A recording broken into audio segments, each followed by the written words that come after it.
prueba uno de nuestros enormes botes. Solo hay One Casino. Este es un mensaje solo para mayores de 18 años. Juega con responsabilidad. ¿Tienes ganas de apostar en el próximo partido? Entra en winamax.es y aprovecha la mejor variedad de apuestas del mercado. Podrás ver las supercuotas del día y contar con las opciones del My Match y del Cash Out para hacerlo a tu manera. Winamax, no esperes más. La emoción a un solo clic.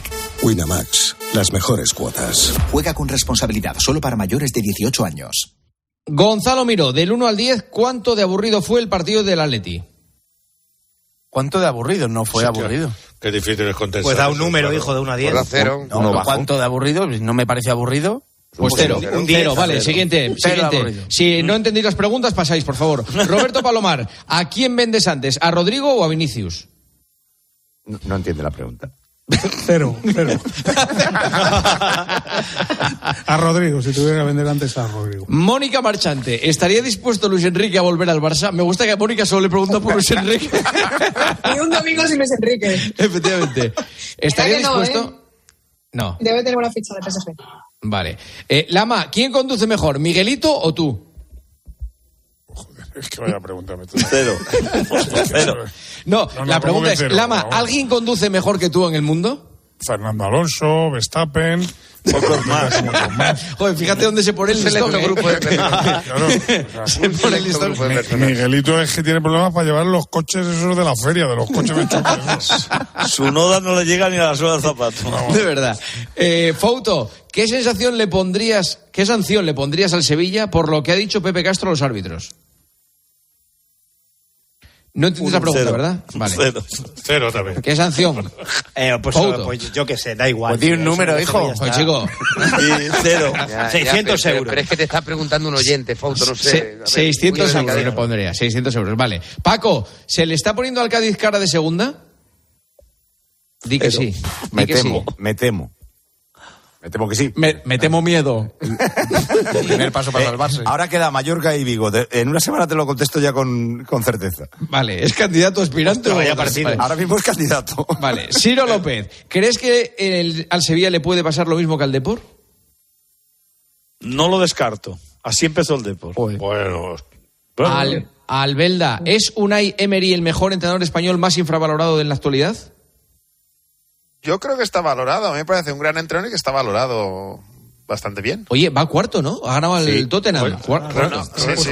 Con los mismos puntos que el Liverpool, a 1 del City y a 2 del Arsenal. Es la repera lo que está haciendo. Es muy bueno, Unai es muy bueno. Muy bueno. Rico, ¿le llegará la cesta de Navidad a Xavi? No lo sé. No sabemos si habrá cesta de Navidad. 0 también. 0. Me gusta que todos respondan con números. Santi, si fueras Ancelotti, ¿volverías a sentar a Lunin? También. Un número. Un 10. Necesito tiempo para pensarlo, así que de momento 0 también. Vale, pues macho, de verdad, ¿esto qué es? Pues, yo te lo digo en el corazón que tengo un 0 ahora mismo en el pensamiento. A ver, Joseba, donde quiera que estés, esta pregunta es para ti, Joseba. ¿Cuál es el tope de la Real Sociedad para esta temporada? Pues 0. Vale. Oye, compañeros, muchísimas gracias por todo, ¿eh? Ha sido un placer. No os calentéis. Venga, un abrazo. Un abrazo. Chao. Adiós. Señoras, señores, hasta aquí tiempo de juego. Mañana volvemos 11:30 en el partidazo. Tenemos a las 9 tiempo de juego con el Athletic, o mejor dicho, con el Girona Athletic. Y después, pues hacemos el partidazo. Así que tenemos una semana grande por delante. Disfruten, que nunca nos falte la radio. Adiós, buenas noches. Juanma Castaño. Tiempo de juego. COPE. Estar informado.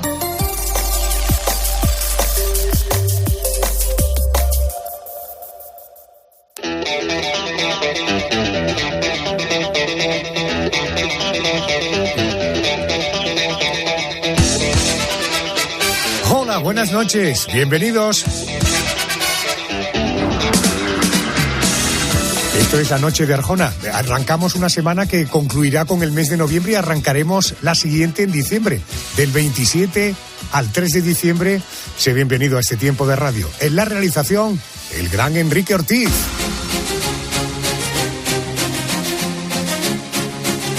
Déjame que te adelanto el contenido de nuestro programa en menos de 5 minutos, comenzando como siempre. con el expediente de la Crónica Negra. La dama oscura del programa es Mónica García. Muy buenas noches. Hola, Adolfo. Pues hoy vamos a abrir el expediente de José Antonio Rodríguez Vega, apodado el Mataviejas.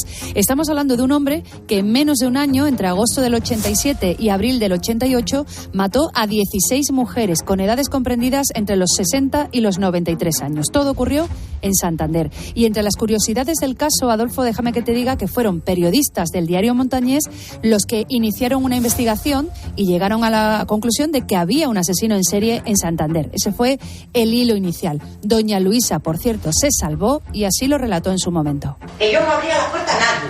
Y digo yo, ¿qué es lo que trae? Y dice, que tienen que subir. Digo, he dicho que no abro la puerta a nadie. 2, 3.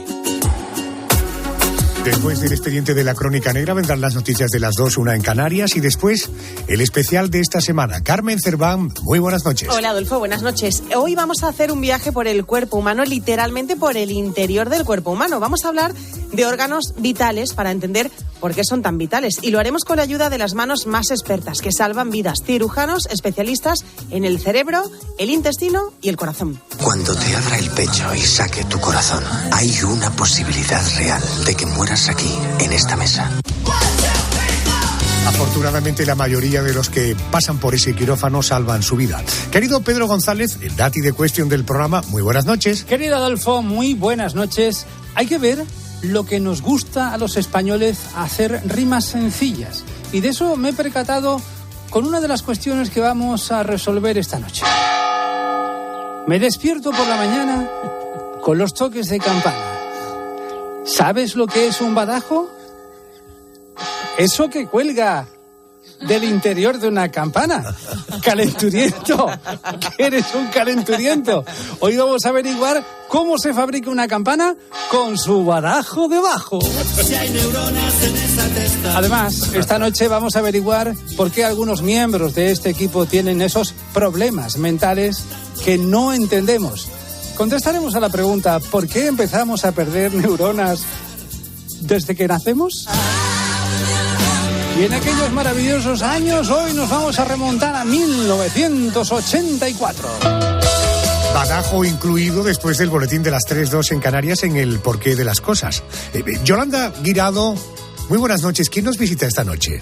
Buenas noches, Adolfo. Pues nos visita una gran artista andaluza, malagueña para ser más exactos, una artista que ama la copla y la lleva por bandera. Las alas al viento, yo le elevo a Dios mi corazón. Sí, a partir de las 3 nos visita Diana Navarro, que está de gira con el espectáculo de la Piquer a la Navarro. Eso será un poco más avanzada la madrugada, aunque nuestros oyentes no van a tener que esperar tanto para contactar con nosotros.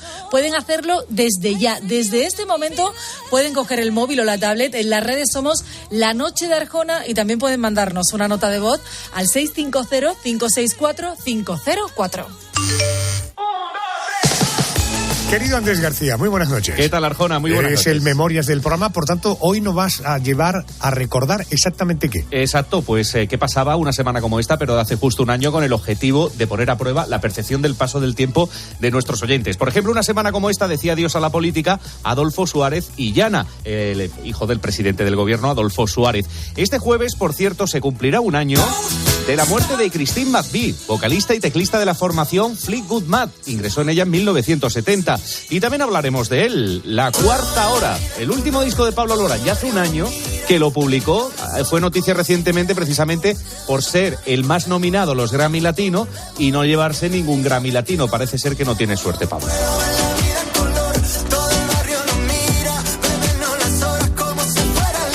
Este año sí que parecía que se lo llevaba, en Andalucía, cantando en la gala. La verdad que la academia ahí o los académicos no estuvieron muy acertados. Bueno, en todo caso, arrancamos, abrimos el expediente de la Crónica Negra.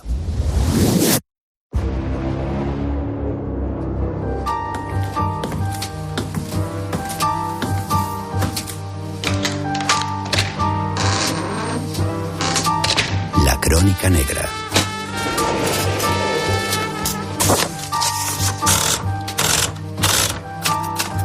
Expediente 55702. José Antonio Rodríguez Vega, el Mataviejas.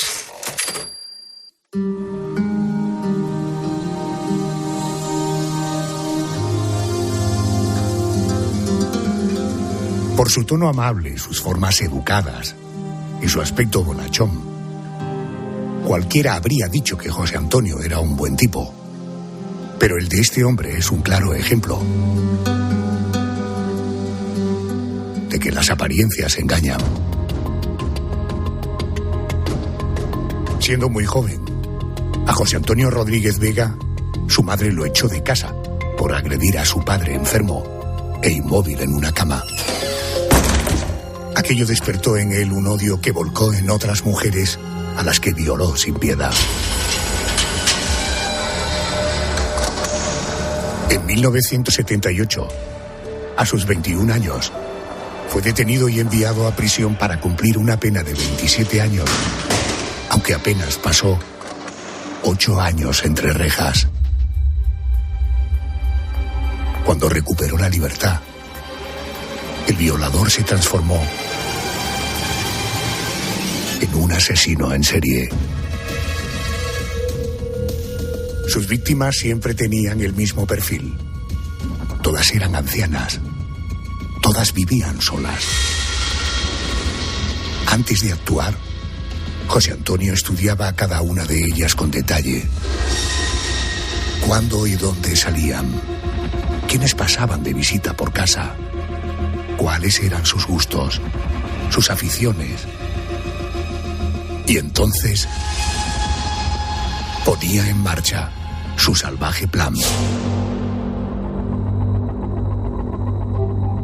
Primero se ganaba su confianza con su falsa faceta de hombre encantador y además las visitaba para darles compañía. Cuando ellas creían haber encontrado un amigo, él pasaba a la acción. Primero violaba a aquellas mujeres en su propia casa, para después matarlas brutalmente, y siempre utilizando la misma técnica. Destapaba la nariz y la boca para así provocar un fallo en los pulmones y el corazón, que los forenses confundirían con una muerte natural. Nada extraño en mujeres de avanzada edad. Soledad Villar, hija de una de las víctimas. Yo desde el principio he dicho que mi madre había sido asesinada, que ellos me dijeron que no, a pies juntos.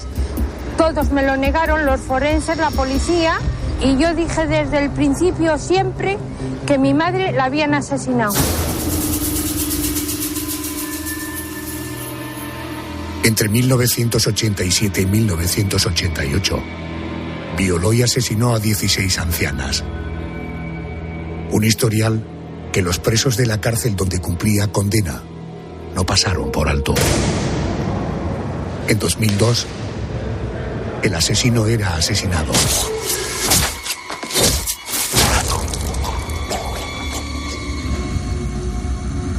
Recibió más de 100 puñaladas y le sacaron los ojos y parte del cerebro.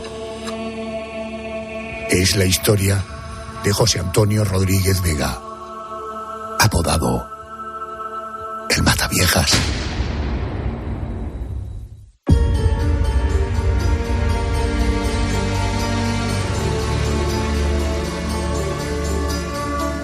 Esta noche nos adentramos en esta historia de la España más negra. Una historia que nos sitúa en la década de los 80 del pasado siglo XX. La de un hombre condenado por la violación y el asesinato de 16 mujeres mayores. Al abrir este expediente, quiero que me ayude Alberto Frutos, es autor del libro En la escena del crimen, 2 siglos de crónica negra en España, publica Larousse. Querido Alberto, muy buenas noches y bienvenido a COPE. Buenas noches, Adolfo, muchas gracias. Hablemos de este pájaro. José Antonio Rodríguez Vega nace en Santander en el año 57. Contábamos que su madre lo echó de casa por agredir a su padre, que estaba enfermo, que estaba impedido. ¿Qué tuvo que ver aquel episodio de su vida y el odio hacia su madre con su trayectoria como violador y asesino de ancianas? Bueno, mucho. Yo diría que todo, ¿no? Ese destierro, por así decirlo, aviva el desprecio que Rodríguez Vega ya sentía hacia las mujeres. No hay que olvidar su comportamiento agresivo, no solo con su madre, sino también con su hermana. y digamos que abre la espita de su posterior carrera delictiva, ¿no? De algún modo él identifica a sus primeras víctimas, proyecta en ellas la imagen de su madre y se venga de ella en el cuerpo de esas mujeres a las que viola y humilla, ¿no? Hasta el punto de que en un momento dado llega a decir que todos los hombres han sentido alguna vez deseos de violar a su madre. Él es detenido en el año 78, aunque la policía nunca supo determinar cuántas agresiones sexuales cometió. Fue condenado a 27 años de cárcel, pero la condena se redujo porque logró que casi todas sus víctimas le perdonasen. Entre eso y su buen comportamiento en prisión, solo cumplió 8 años. Él, cuando fue detenido, estaba casado, tenía un hijo. La mujer lo dejó nada más conocer su detención, y cuando salió en libertad se volvió a casar con una mujer discapacitada mental que nunca sospechó de él, de que tenía a un marido asesino. Alberto, el violador de la moto se acabó convirtiendo en el mataviejas. Comete 16 asesinatos en solo un año, entre abril del 87 y 1988, como contábamos. ¿Quién fue su primera víctima? Sí, efectivamente, tremendo despliegue de odio, ¿no?, en un periodo tan corto de tiempo. La primera víctima, el 15 de abril de 1987, fue Victoria Rodríguez Morales. Era una mujer de 61 años, fue asesinada en su domicilio en la calle San Pedro de Santander. Y fue curiosamente la más joven de su historial, ¿no? Solo 61 años, ya que la mayoría luego posteriormente rondaría los 80 y tantos años, e incluso hubo alguna que sobrepasaba los 90. Aquel verano del 87, Rodríguez Vega barrió literalmente Santander y sus alrededores. Con su furia asesina mató también a Simona Salas Menéndez, de 84, Margarita González Sánchez, de 82, y Josefina López del Anillo, de 86, en apenas 3 meses. Hablamos de un hombre bien parecido, amable, educado, se ganaba la confianza de sus víctimas. En un primer momento no se dio importancia a nivel criminal a la muerte de estas señoras. Creían que se trataba de muertes naturales. Pero claro, tantas muertes en tan poco tiempo empezaron a generar sospechas. ¿Qué pistas pudieron seguir los investigadores y cómo fue la detención del mataviejas? Sí, ¿no? Desde luego la edad en el caso de Mataviejas es un factor decisivo, ¿no? El perfil de las víctimas invitaba siempre a pensar que la causa de sus muertes había sido natural, y el principal elemento de sospecha fue, digamos, esa sobreabundancia de muertes en una ciudad como Santander y en un periodo de tiempo tan corto, ¿no? Esto fue así hasta que un trabajador del depósito de cadáveres puso en conocimiento de un periodista del diario Montañés, Maxi de la Peña, que sigue trabajando en la redacción de ese diario, que últimamente habían afrontado los casos de 3 ancianas que aparentemente habían fallecido de muerte natural, pero en las que se habían detectado lesiones en la vagina. Y de este modo, el periódico informó a finales de ese año, de 1987, de la posible existencia de un asesino en serie, ¿no? Lo que hemos visto en tantas películas, que contribuye a alertar a la población, ¿no? Yo creo que es un servicio público que tiene que rendir también la prensa y que tiene que prevalecer sobre otras consideraciones, ¿no? Como la evidencia de que eso también va a generar pánico, ¿no?, entre la población. Y una vez que la policía ya pudo enfocar el caso debidamente, la resolución no fue complicada, ¿no? 2 más 2 son 4. ¿Qué tenían en común algunas víctimas? Pues sencillamente que habían hecho reformas en su vivienda, como fue el caso de la última víctima, en Muriedas, a 7 kilómetros de Santander, donde el asesino había instalado una puerta blindada. Y fue el proceso de la detención fue muy rápido, ¿no? Se hizo el seguimiento del sospechoso y a finales de mayo de 1988 lo detuvieron en su casa. Y desde luego, aunque no hubiera confesado en el momento, que sí lo hizo, en su domicilio conservaba casi a modo de macabros souvenirs, pertenencias de sus víctimas, ¿no? Por lo que la resolución, como digo, fue muy sencilla. En el año 91 el mataviejas fue juzgado. ¿Cómo fue el juicio? ¿Fue un proceso mediático? Sí, claro, fue un proceso pues muy mediático, ¿no? Por el número de víctimas, 16 nada menos, y desde luego el nombre del mataviejas forma parte ya de lo peor de nuestra crónica negra. El proceso se desarrolló prácticamente a lo largo de todo 1991. El acusado se declaró inocente en un principio, pero el juez no tuvo ninguna duda y lo condenó a 440 años de cárcel, aproximadamente 26 por cada uno de sus asesinatos, y a 128 millones de pesetas como indemnización para los herederos de sus víctimas. Los psiquiatras que lo examinaron lo definieron como un anormal estadístico, ¿no?, en el sentido literal, una persona que hace cosas anormales y que no son compartidas por su comunidad, como un psicópata desalmado y frío. Y durante el juicio, pues Rodríguez Vega, hay que decir que se mostró altivo, chulesco, siempre sonriente, como si todo el dolor que hubiera causado no fuera con él. y de hecho con un afán de notoriedad muy evidente. Y la sala, en todo caso, pues dictaminó que había sido plenamente responsable de sus actos. 24 de octubre del año 2002. José Antonio Rodríguez Vega, apodado el Mataviejas, muere en la cárcel de Topas, en Salamanca, a manos de otros presos. Alberto, ¿cómo se produjo el asesinato? ¿Qué es lo que ocurrió? Sí, efectivamente. Fue asesinado por dos presos. Uno era Enrique del Valle González, alias El Zanahorio, y otro era Daniel Rodríguez Ovelleiro. Y le asestaron, como habéis comentado, más de un centenar de puñaladas con un punzón de fabricación casera en el mismo patio de la cárcel, ayudados por otro recluso que le dio unos golpes en la cabeza para noquearlo un poco, ¿no? Hubo claramente un fallo de seguridad no atribuible, desde luego, al vigilante que presenció esa ejecución y que nada pudo hacer para salvar la vida del Mataviejas. Lo cierto es que sus verdugos eran presos considerados peligrosos, habían sido condenados por delitos de lesiones y robos, y parece ser que el primero de ellos, el llamado Zanahorio, ya había coincidido con el Mataviejas en otro centro, y ahí se le había, digamos, escapado de las manos. En principio se dijo que el motivo era la aplicación de ese código carcelario, según el cual un violador pues está mucho más expuesto que otros delincuentes a esa justicia salvaje, criminal. Pero la verdad parece ser que es otra, ¿no? Los presos tenían al Mataviejas por un chivato, un soplón, y ya que no dudaba en advertir a los funcionarios sobre los planes de fuga o los trapicheos que sus compañeros se traían entre manos. Y en este sentido, un preso llegó a declarar que el Mataviejas era un perro muy malo, ¿no? Que contaba con una serie de privilegios por su condición o su naturaleza precisamente de chivato. Uno de los agresores le dijo a un funcionario: ¿qué quieres? ¿Defender a un violador? Vete que te mato.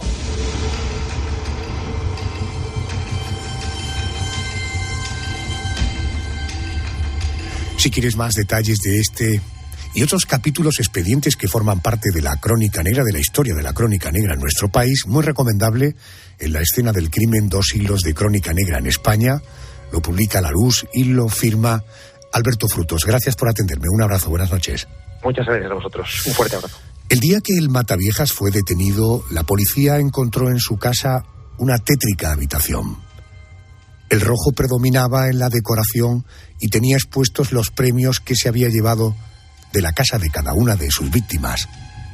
Muñecas, joyas, rosarios, piezas de porcelana, toda una colección de fetiches para recordar a Manuela, a Josefina, a Victoria, a Margarita, a Catalina, y así hasta 16 ancianas a las que violó y asesinó.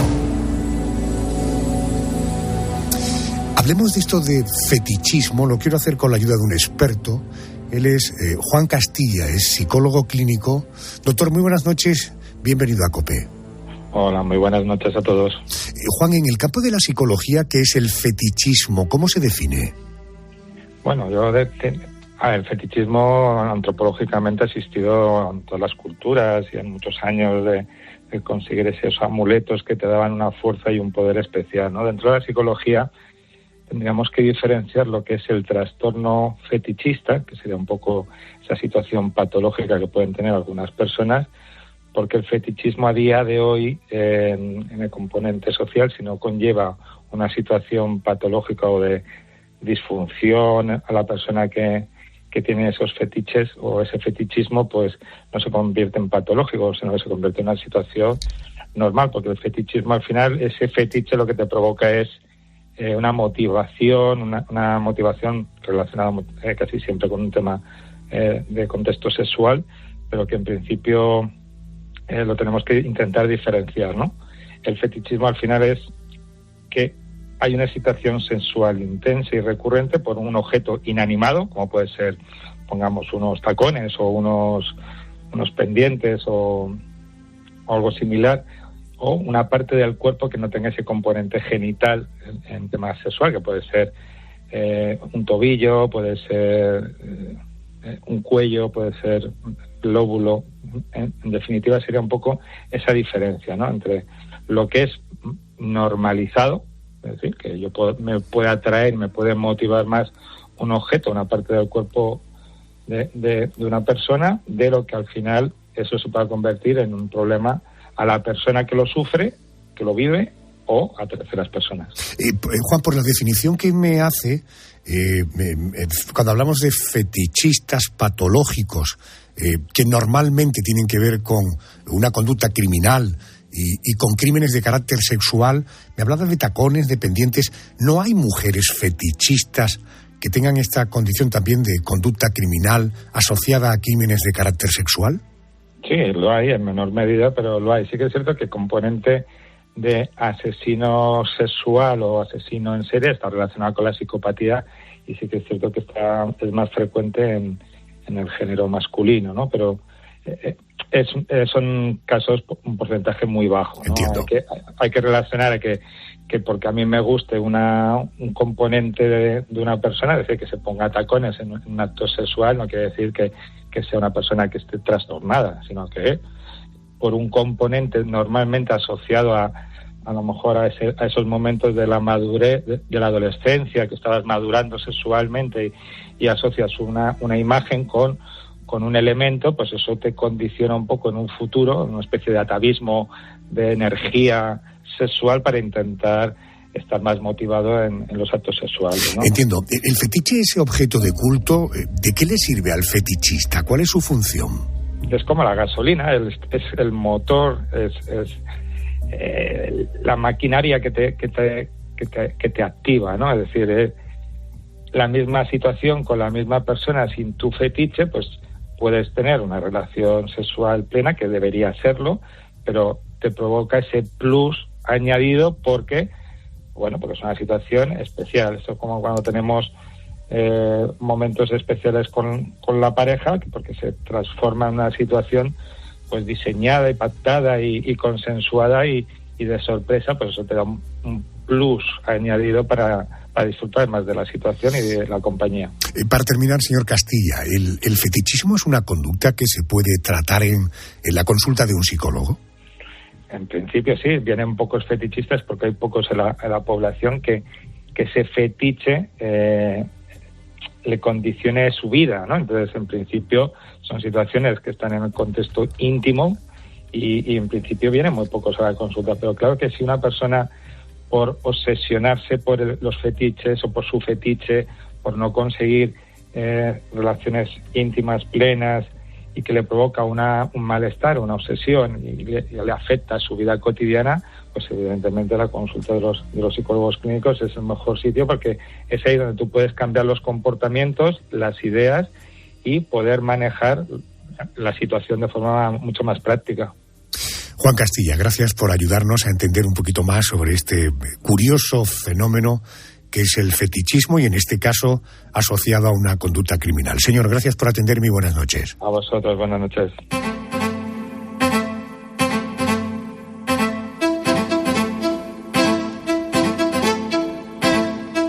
El fetichismo. Una de las perversiones ligadas al expediente de José Antonio Rodríguez Veda, conocido como el Mataviejas. Un hombre condenado por violar y asesinar a 16 ancianas a finales de la década de los 80.